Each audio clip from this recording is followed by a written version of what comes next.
when I was in Nanjing, first time I came, a lot of people from Kazakhstan, also one or two from Uzbekistan, when they meet each other, they will speak Russian. And when they speak, like, why? Exactly, it's like, I'm standing there, guys, I'm here. For example, now it's like 2026, right? Mm-hmm. And like Elon Musk is talking about colonizing the Mars, but like we still, I don't know, attacking each other. Or like war things happened. And like Donald Trump's buffalo is happening on the news now. It's so many weird things happening. There's a saying in our language. It says, "If your neighbor is in peace, then you are in peace." It's very true. First, because Central Asia had to have a few more countries like Turkmenistan, Uzbekistan, and Kazakhstan, Kyrgyzstan, Tajikistan, and there's like they called Afghanistan. Like to solve Moroccans easily with these things. When I meet you first time, I thought, oh, he's from Morocco or Tunisia, because I had a Tunisian friends too at that time. That's big cities in Algeria, and all of them are coastal. Like to the Mediterranean. I guess that's what I can say much about. What's the position for Algeria, for example, connecting Africa and Europe, or is it mostly Morocco or Egypt? Do you guys also play a big role connecting these two continents? To be honest, I guess so. I guess yes, because Algeria is like, when you come from Europe to Africa, like the first country that faces you like is Algeria, and also Morocco, also Tunisia. Like, I'm not gonna lie, to be honest, because we're basically in the same line. Yeah. When you see the map, you will see like in the same line. We're just divided by borders. But yeah, Algeria like is in the middle. When you look in the middle of the map, you will like one of the countries you will notice is like Algeria. Like it's just very special in the middle of the map. So I believe that it has a strategic, location when it comes to, businesses from, different areas. But I guess so.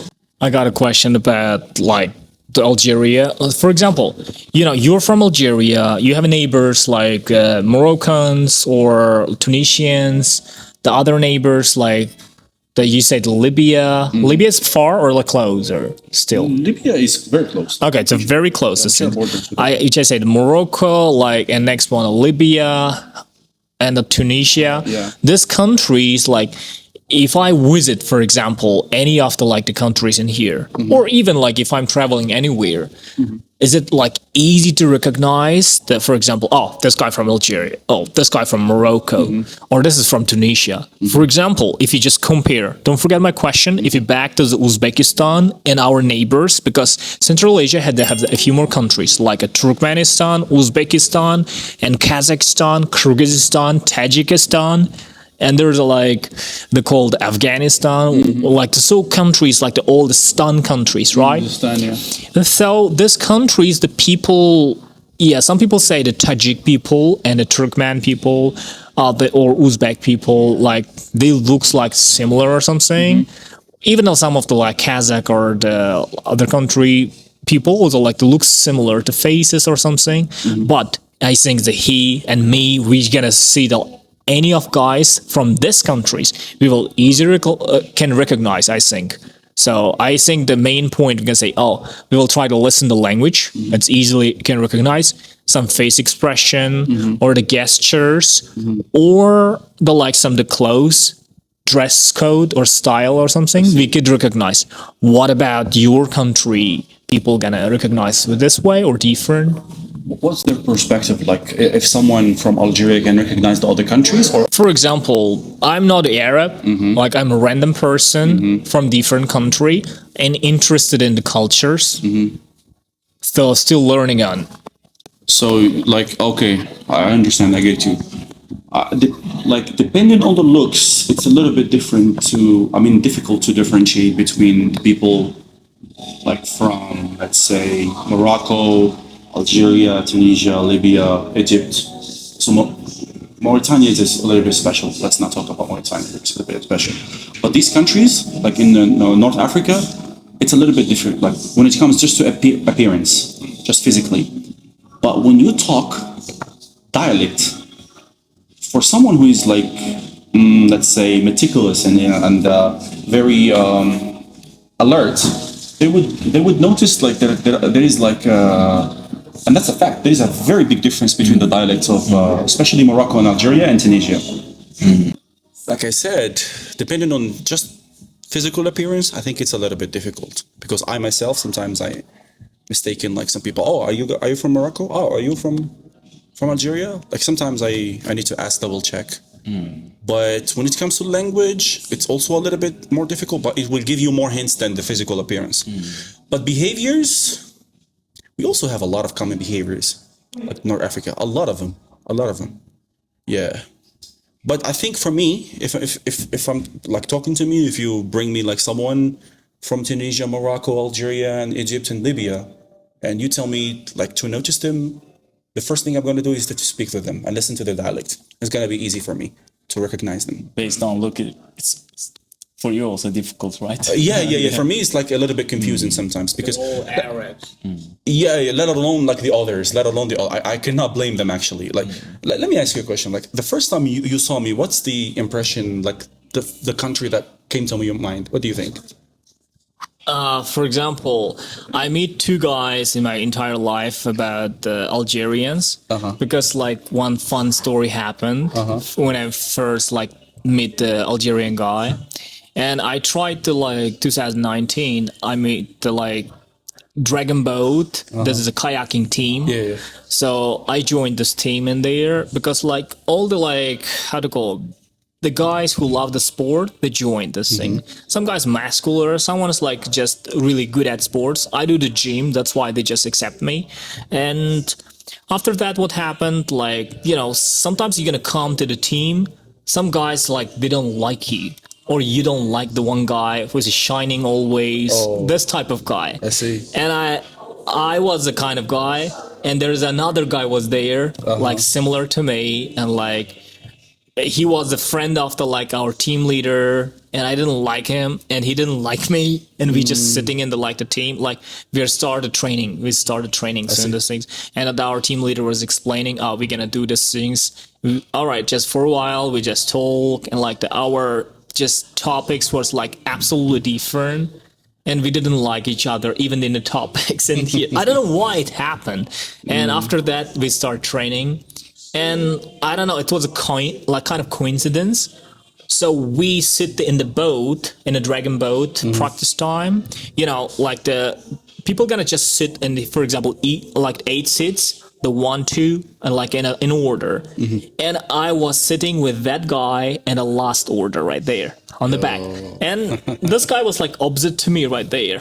Oh my, like, why he's here? I was asking question, why this guy was me? And like, okay, so we start like the training in the kayaking. We start working there, and suddenly I start sneezing. Say, the start, and I said, Alhamdulillah. And the guy said, "Oh, you're Muslim." Oh, really? He just asked. He said, I didn't know that before. He didn't say he's from Algeria. He didn't say he was Muslim. I just like sneezed, and after that he said, "Oh, you're the Muslim." Say this. I said, "Oh, mashallah." We started hugging each other and like the talking. Sometimes like, you know, and after I'm not saying it's like dividing the people with the religion or something. Sometimes this type of concept can work too. Even the people, they don't know each other. Sometimes like some people really care the religion or something. It can help you to make like a bridge. Yeah, bridge to connecting. And after that day, we become the brothers. And that was really interesting story. Very nice. That's from enemies to friends. That's actually enemies to the friends with these things. And that day we got a silver medal from the Dragon Boat competition. That's cool. That's good. That's very wholesome. That's why this story, like when you asked the question, apologize it take too long to explaining. It's okay. But it was an interesting story. So and this time I meet the 2 Algerian guys, and his friend also came after one day. So, and they told me they're from Algeria. And the first time I meet the Algerian guys. And before that, I meet the Moroccans. And because like we had many Moroccan guys in our school, that's why I used to talk with Moroccans and recognize Moroccans easily with these things. When I meet you first time, I thought, oh, he's from Morocco or Tunisia, because I had a Tunisian friends too in that time. That's why I was really confusing with here. He's Tunisian or he's or Moroccan with this stuff. Based on the looks. Based on the looks. That's why. Yeah, that was a very good guess actually, because people like sometimes when I ask them or when they tell me like, "Are you from such country?" It's like, "Whoa, that's very far," but actually I don't blame them because when let's say someone imagines the typical Algerian look, I'm not the typical Algerian look, to be honest. Like usually they have like a long hair, like beard, Sometimes curly, lighter yeah. complexion than mine because yeah, this is the typical Algerian, like with all the neutral and objectivity in the world. But For me, based on my experience, I know very few Algerians. I had a conversation, but all of them have in common is they were PhDs. No, they were PhDs. Yeah, that's why I just think like Algerians are very high educated people. oh, thank you very much. Yeah. You also, yeah? PhD. You're a PhD. Yeah, PhD. Yeah, I'm PhD right now. Yeah. So Yeah. basically, Many people I know, like not many people, all the people I know, like they were professors or PhD students. you said you had a teacher Algerian. Yeah. Which subject? Which matter? Computer science. Nice. Yeah, he was a very cool guy. Yeah, I'm glad. he gave me the first Algerian impression and very good person. That's He was nice. very- I was talking to Shak the other day. It was like I met these Algerians and they give good impression. I was like, oh, that's nice. Yeah. It's like, yeah, that's nice. Yeah, because sometimes you listen to some news that are not pleasant about the country mates. They're doing this and doing that crazy stuff. It's like, nah, that's not because the image, not only their image, like solely will be defected and affected negatively, but the whole country will be a victim. Yeah, like let's spice up some part and like some deeper conversation maybe we could start. Sure. Because, I'm interested about global politics and stuff but like we're not focusing on the boring politics stuff, but we're just like narrowing down some topics in here. And you told me, it's like a lot of things happening in the Gaza or like some kind of, the cities like this or Palestinians or whatever stuff in here. And even the Syria stuff that happened, so many like the refugees like they moved to the Turkey was like the spending them like giving the home for them like the millions of people that's just stopping here. Even the Europe was paying for the millions of dollars to just stop the Syrian migrants, like just refugees to stop there.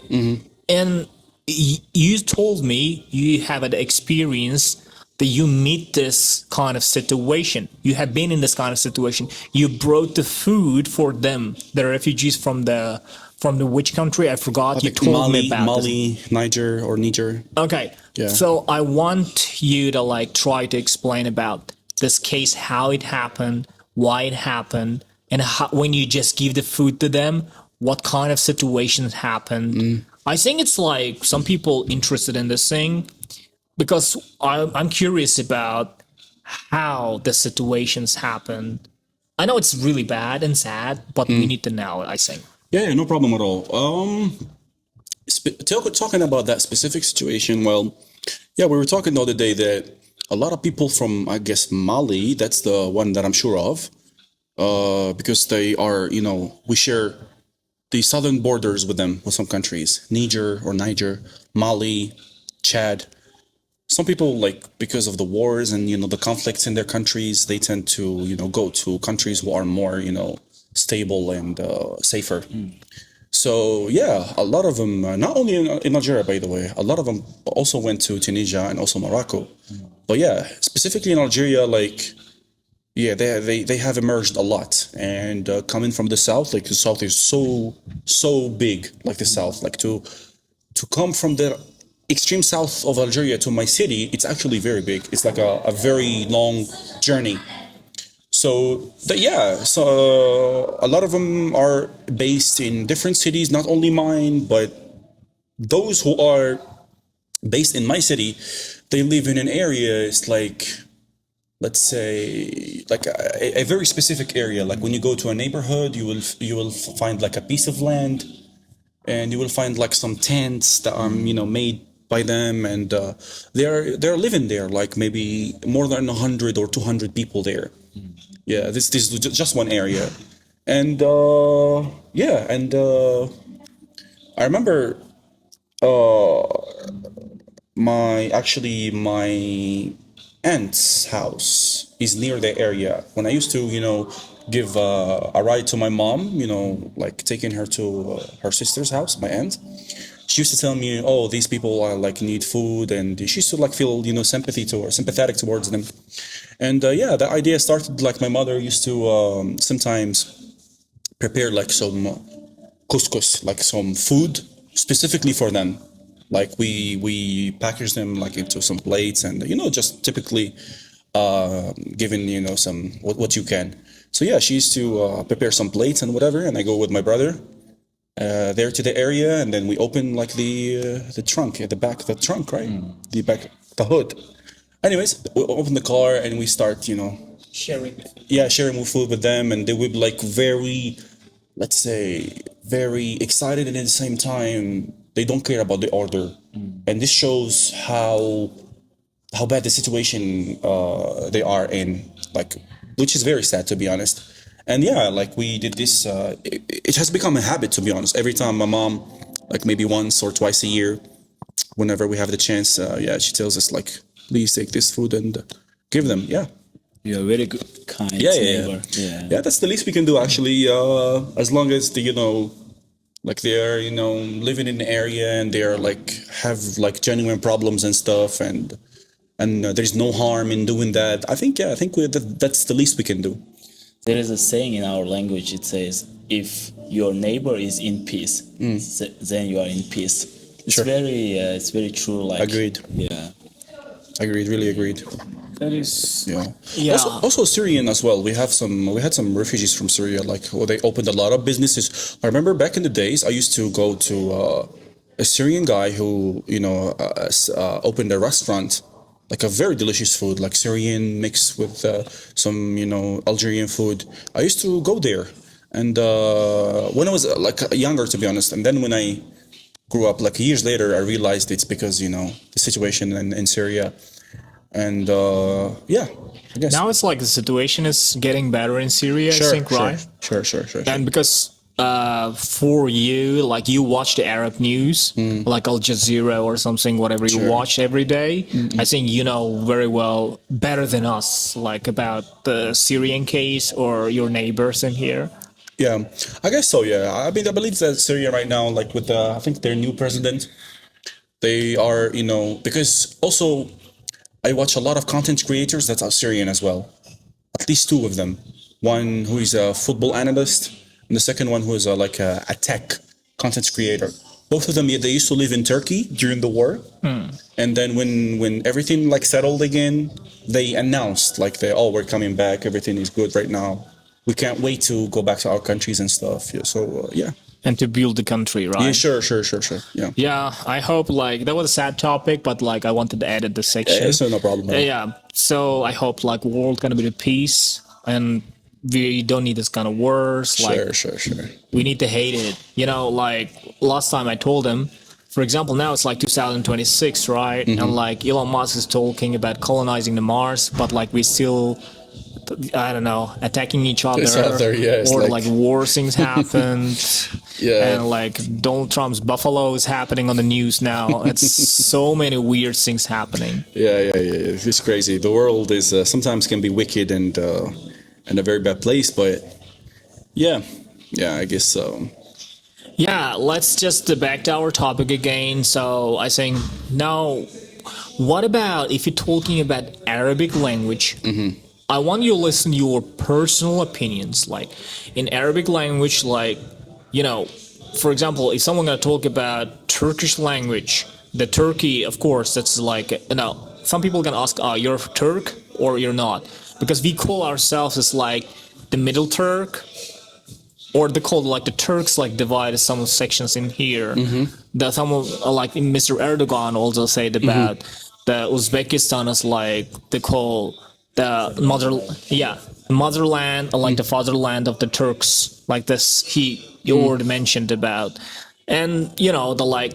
But I want to focus on the only Arabic language, the which one is the pure Arabic? Like Algerians speak the pure Arabic, or the Moroccans speak the Arabic is like the standard Arabic, or Egyptians is like standard Arabic.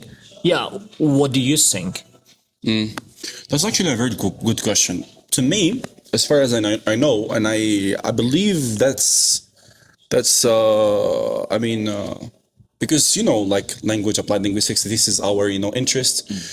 I don't think there is a country that speaks pure standard Arabic, at least the one that in the Quran, the Holy Quran. I don't think there is a country that speaks that. Maybe some communities in some specific communities, but a country that speaks standard Arabic, even though, like the official language of Algeria, for example, is the standard Arabic, not the dialect. Is the standard Arabic the language of the Quran? Because there's a difference, to be honest. But when it comes to speaking the standard Arabic, I think its use will just be exclusive to religious, situations such as reading the Holy Quran, doing the prayer, or maybe studying at school. In specific areas, or if someone is a writer in Arabic or a poet or whatever. But like when you compare linguistically between, for example, the Algerian dialect or dialects and Arabic, like standard Arabic, the words, the vocabulary are the same. Like you will say, oh, it's Arabic, but the way we conjugate the verbs, that we use grammar, and the way we sometimes we change some words and we alter them or whatever, you feel like, wow, that can be a separate language. Yeah, and this is why we don't call it a separate language. We call it a dialect, because a dialect is nearly a language, but it's not a language yet. Yeah.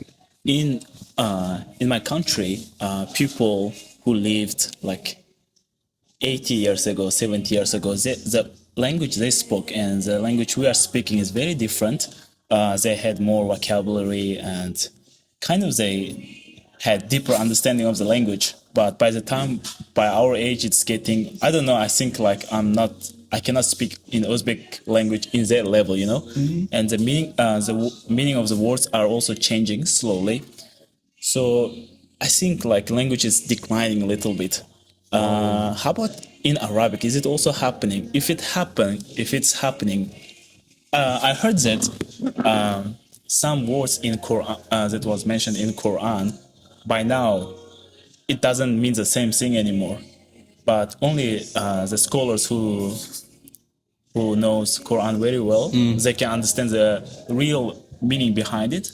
But in general, in Arabic, it's already has been changed. Is it also happening in Arabic language or? Very interesting question. Yeah. Well, I believe that the language is always preserved, especially Arabic. It's not going to change because the Holy Quran is preserved, so the language will be preserved. I think what changes is that the people will tend to have more dialects and different dialects affected by different languages, and people will tend to forget a lot of the meaning of a lot of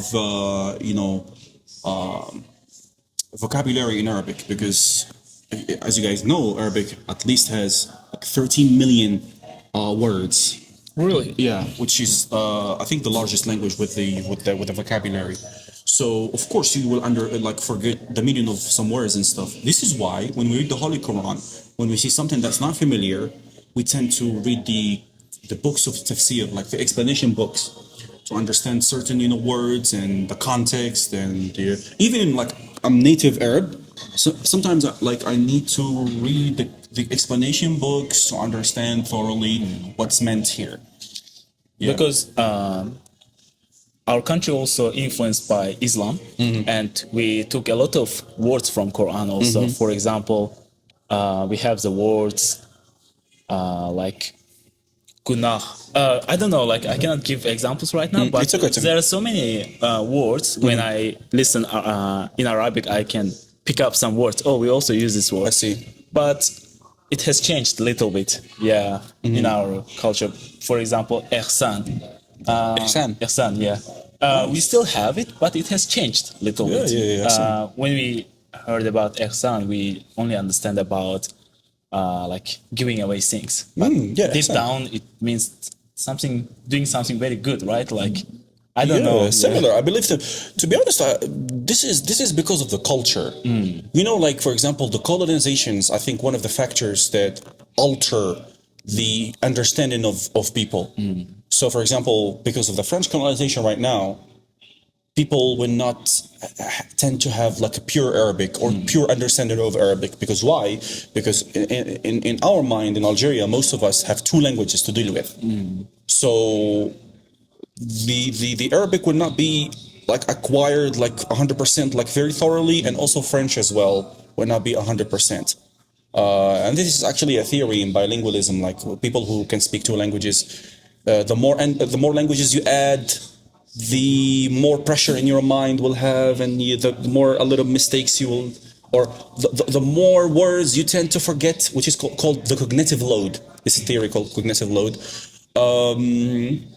Yeah, I think, to be honest, I have a personal experience. Sometimes I find myself, let's say, more expressive in English than Arabic. And that's not because Arabic is my native language. I was born like speaking Arabic, and when I'm angry, you know, because people tend to speak in their first language when they're angry, right? Yeah. Like when they are, you know, emotionally charged. So Arabic is my first absolute language, but sometimes I feel like I'm more expressive when I speak English. And this is maybe because of a lot of languages in your mind, they're competing with each other. But yeah, as far as declining of Arabic or diminishing, not really, nah. Like, I think it's preserved, yeah. Yeah, I Good think question, so. I guess. It's about like your language you mentioned, because like I had an Australian friend, you know him, Yeah, like yeah. his name is Jack. Jack, like, yeah.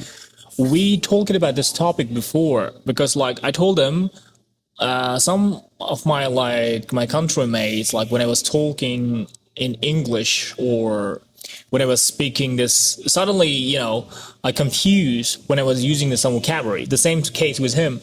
For example, when he was talking Uzbek language, some vocabulary he can't use exactly in Uzbek language. Immediately his brain gonna give the like English version, you know, like these things. You know, some people we use like in Russian some vocabularies too, but it's nowadays like if you live in the English environment, everything you're using in English daily. So I think you will just get used to the situation. Like your brain gonna give this word like immediately gonna come. And my friend said, the Australian friend, he said like, it's very normal. It is very normal with like your brain gonna just like to fill this gap and give you the like, because when you live with this environment and when you just like when you're thinking, so you will start thinking about.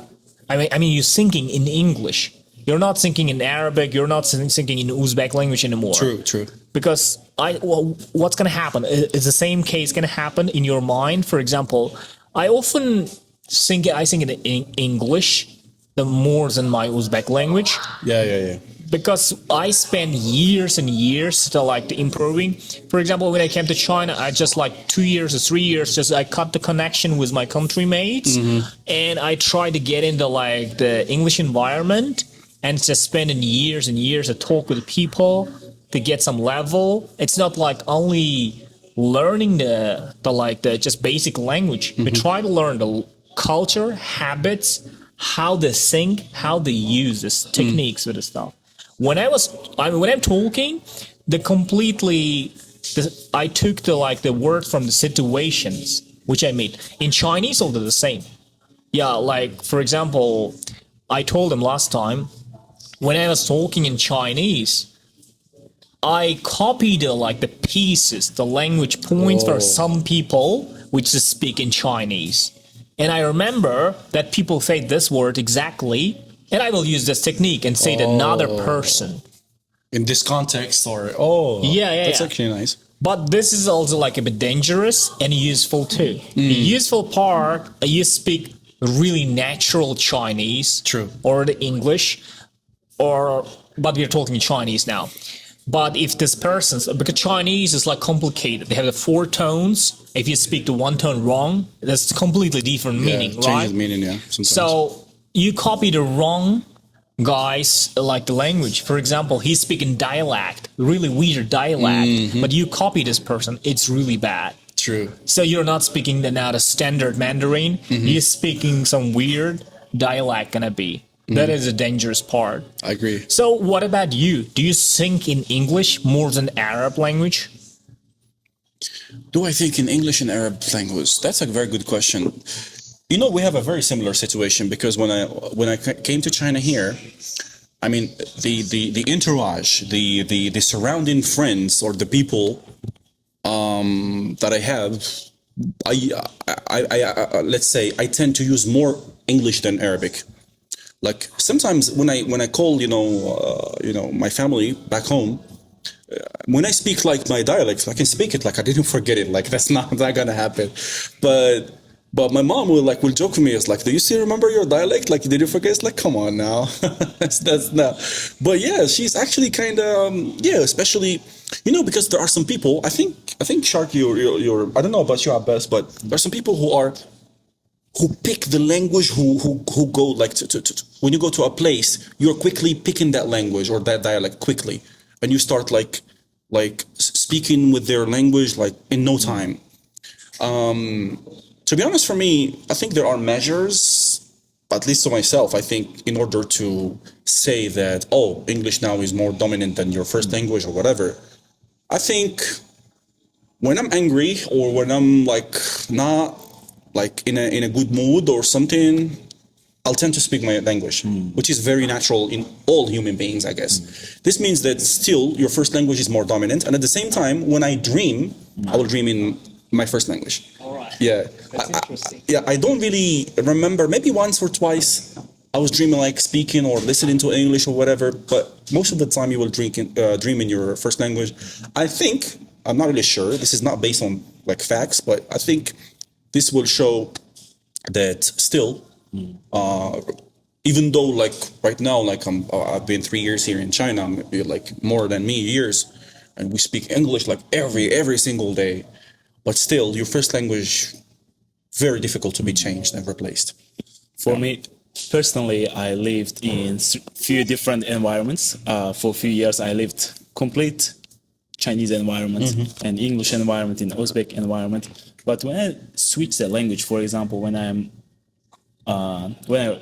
some memories, I cannot change them, right? So when I think about my old memories where I lived in Nanjing or in Wuxi, in English, they don't make sense. But when I think about them in Chinese, then they make sense. So language also kind of, for me, carries not only my own thoughts, it also carries the memories. I mean, like, for example, if I think about an event that everybody was talking English, and I just sit in an Uzbek environment and think about that one, it doesn't give me the same feeling. But if I think about in English way, if I think about that memory in English, it makes sense. I don't know. How do you guys experience this kind of things? Yeah. I kind of understand what your meaning. Yeah. I kind of understand. Like, sometimes I remember some topics that I spoke with different friends. I think thinking about it now, when you remember, like for example, I spoke with you about something in English. When I remember in English, I will just quickly remember it and it will make sense. But if I try to remember that topic in Arabic, we're like, you need some time because the language that we used that time was English. Yeah.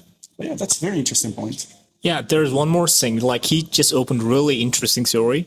And the second one is like bilingual people, or like some people will speak more than three. Like for example, you speak some like the French, and now you're learning Chinese, and you speak English very well, and the Arabic is like your first language, right? So when you switch the language, do you feel pain, or it's just kind of really normal? For example. Oh, that's very interesting. And it's the same question to him. For me, it's still difficult to switch the language immediately. If there is two people and I need to switch the language consistently, it's so difficult for me still. Yeah. Oh, I see. What language can you speak, Abbas? I can speak Chinese, English, Russian, and Uzbek. Four. That's nice. That's very interesting. Thank you. That's very interesting. Well, I guess in my case, pain. That's a very interesting word to describe it. To be honest, I'll just call it heavy. Do you feel heavy? Like there's heaviness when you switch? To be honest, for me, if I can order my level in the languages that I can speak right now, the first one, of course, will be my native language, Arabic. The second one will be English, then French, and then Chinese. When I switch between Arabic and English, it will be seamless. Like I will not have like that heaviness because, yeah, I'm used to them. But when I go to French a little bit, I stutter a lot because I don't use French a lot. I can speak it, but I don't use it a lot. And when I go to Chinese, it's even worse. You'll be like, oh, come on, let me just speak in English. But I can. If you pressure me like right now, it's like, hey, speak or else we will do this and that to you. I'll try to utter some words, but it would be like, oh, let's not do it. Yeah, that's very interesting actually. Yeah, because like my Australian friend was saying, like, because he speak two languages. Like he learned Chinese very well, and like English is first language to sing. But I think he asked the question from me the first time, it's like, do you feel pain because you speak more than three language? And I remember I had the really difficult day once. Three guys from three different countries, and like three of them, two of them like English really bad, and one speak to Chinese, and one guy from my country made then. And I need to talk with three different guys and switching the language. That was the most difficult case in my life. Yeah. And I was talking is like the Uzbek language and switching the Chinese to him and the English one to him, this thing. And the three guys came and they don't know their language each other. I see. And but we're in the cafe. I was kind of I don't know which one I should just help them to talk.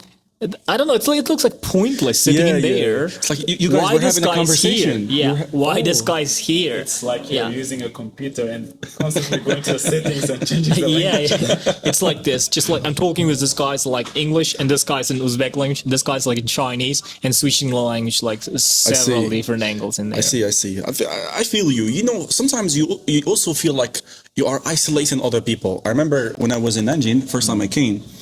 A lot of people from Kazakhstan, also one or two from Uzbekistan, when they meet each other, they will speak Russian. And when they speak, like... Why? Exactly, it's like, I'm standing Why there. are you talking with that? Guys, I'm here. It's like, can you guys speak with a shared language, like which is maybe English? And yeah, me too, when I'm speak, because I remember two Arabs, or two people who could speak Arabic, I mean, who used to study with us in Nanjing. And whenever someone like from another country that doesn't understand Arabic nor English, I feel bad. I try to translate so that person doesn't feel, isolated or separated from our conversation.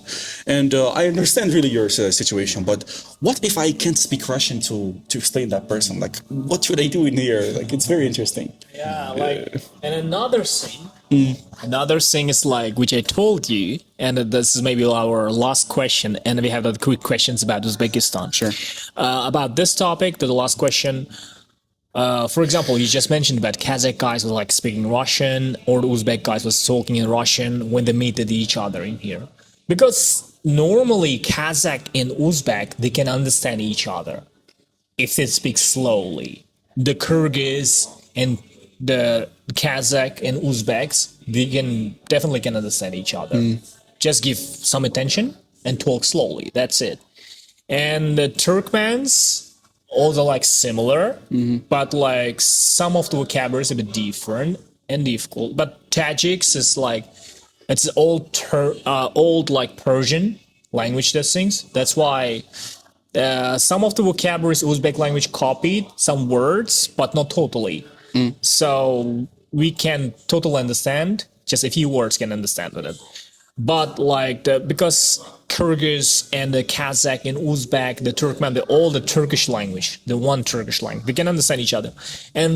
But still, they want to talk in Russian there. Wow. And which I mentioned about in our capital city, or some cities, they feel if they are speaking Russian, they think they're high value people. Even when you get in the bank in there, so it used to be like this. Just to think someone was just speak Russian to you, and you just feel, okay, if you can't speak, oh, you're a loser. Just get out from the bank in there. I mean, I feel like this. I see. And some people gonna say, oh, you are like a loser. Why you can't talk in Russian in there?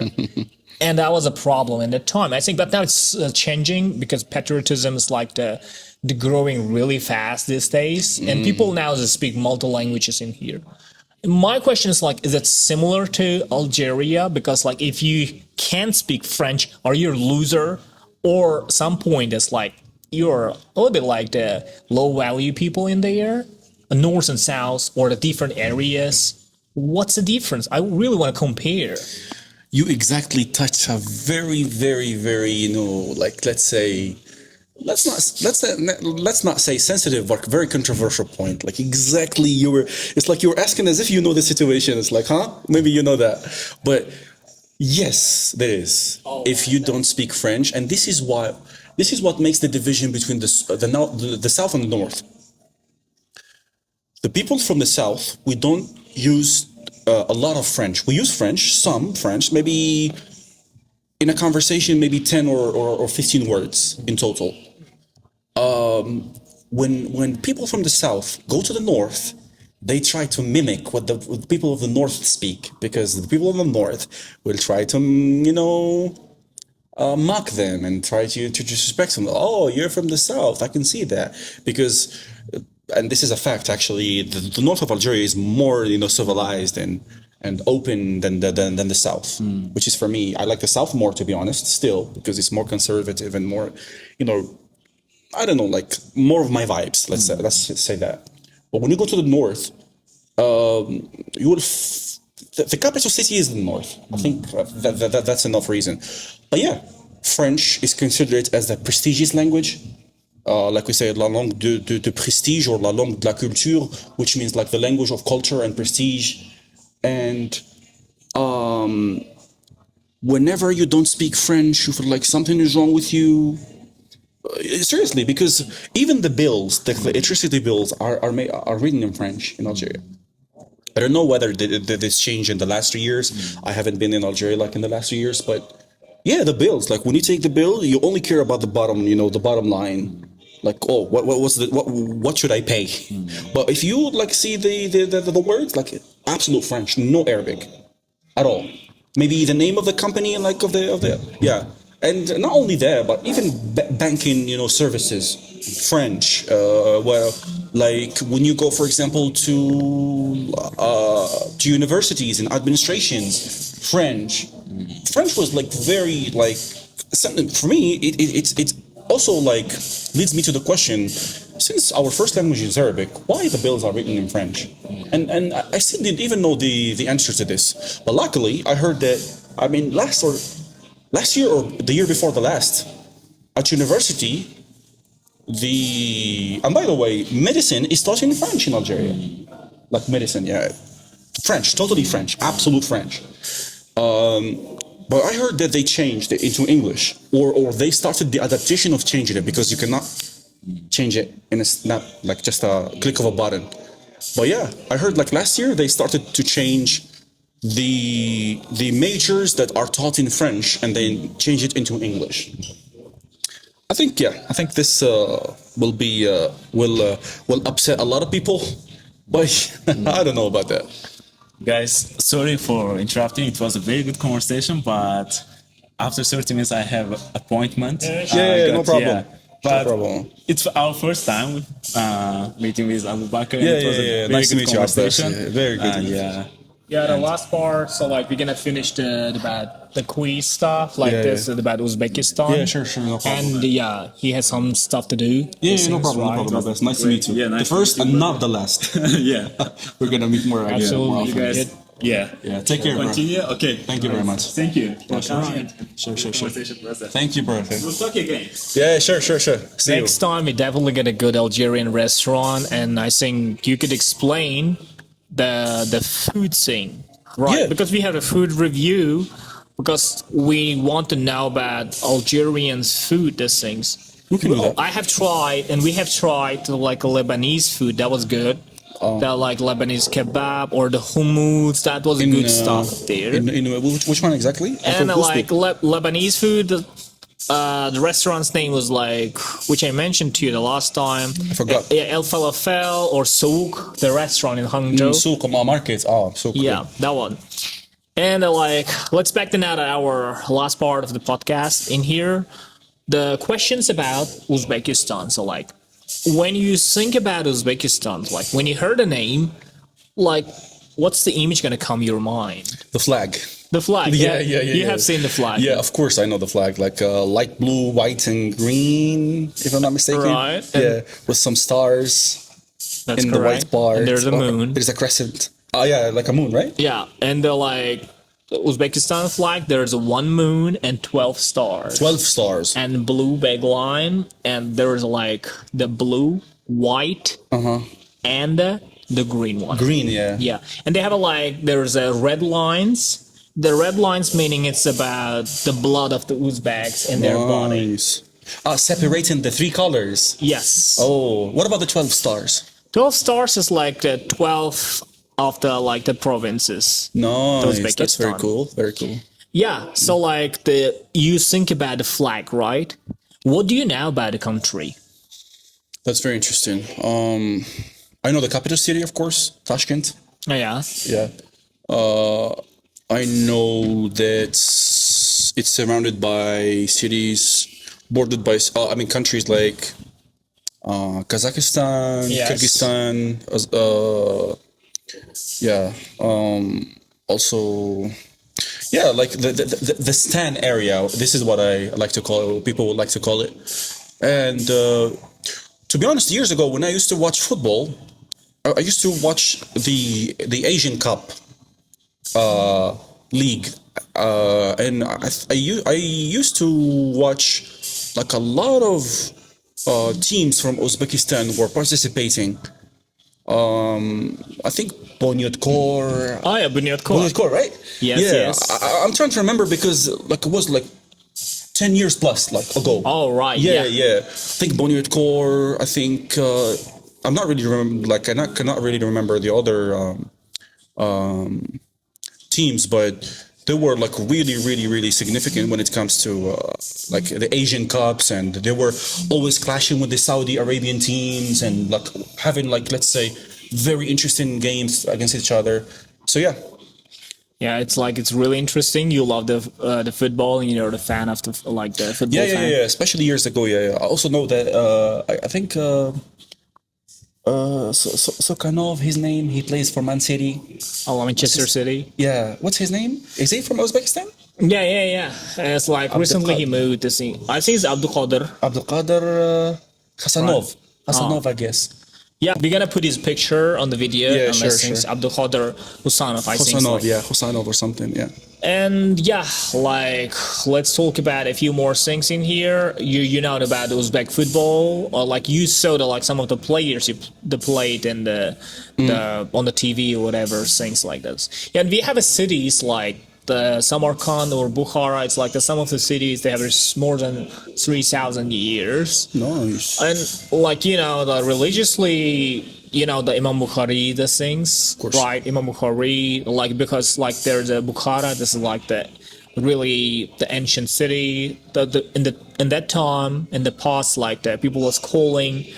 This is the place of religion, the Islam, and the spreading from the Islam. Even though I know the Syria, it's really important in Arabic culture, the Islamic the culture, I think. And even except the Syria, people that came to Bukhara to study the Islam very deeply in there. Very interesting.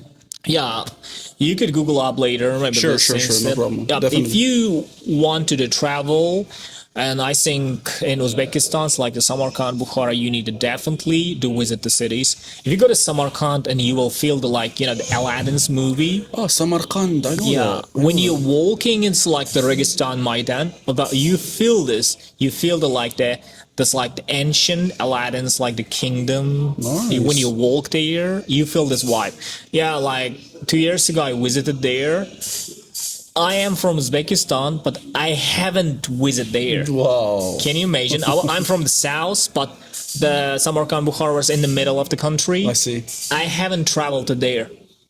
I watched news, whatever things, but like I never tried travel there. When I visit, I feel the feeling I see. like this. Wow, very interesting. I know Samarkand. Yeah, Samarkand, like very familiar. I know that. Yeah, so far it's like this. I at least give you some the knowledge or some of the like interesting information about Uzbekistan. So yeah, you could definitely let anyone want to travel, want to learn about Uzbekistan, and we also like learned lots of information about Algeria. I see. And now I think someone gonna tell me about Algeria. I will definitely remember about desert fox or the like the south and north people, how they're different and they speak the French. So many information just gonna come to my mind, and I can start debating with them. Right? I know a lot about Hopefully, Algeria. I could provide the necessary information and facts. Yeah. Right? So that was our end of the podcast. Thanks for everyone to watching us, the Qsman team, and unfortunately, the Abbas like he left, but now was Bobakar and the Shark. So my name is Shahbaz. Shahbaz, yeah. So glad to meet you, and just coming to our podcast in here. Thank you, bro. Thank you very much. Right. My pleasure. Thank you, guys. See you Peace next out. time then. Next one, we're gonna definitely visit the The Algerian Algerian restaurant. restaurant. Definitely, yeah, no problem.